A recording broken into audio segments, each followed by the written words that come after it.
Here we have our run-of-the-mill 95% furnace.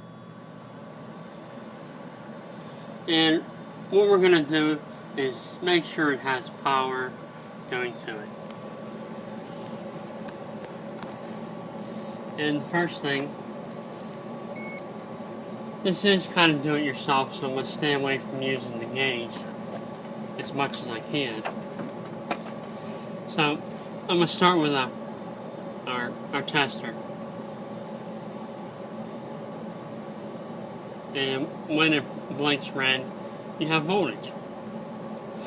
So I'll start up here at our switch,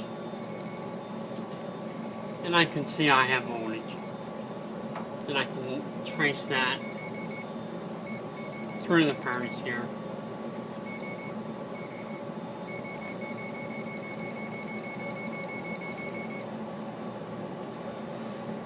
So now I want to make sure we have power inside the furnace. Don't forget you have to have your door switch pushed in. And these do go bad, so that could be a reason.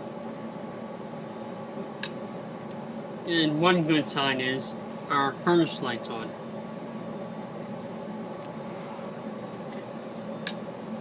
See a little light we have here?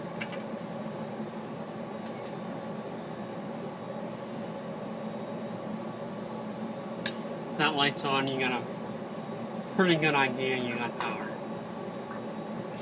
But I can see we have a black wire coming in here onto this connector, and I can follow it up to the switch here. In fact, when I move it, the switch moves.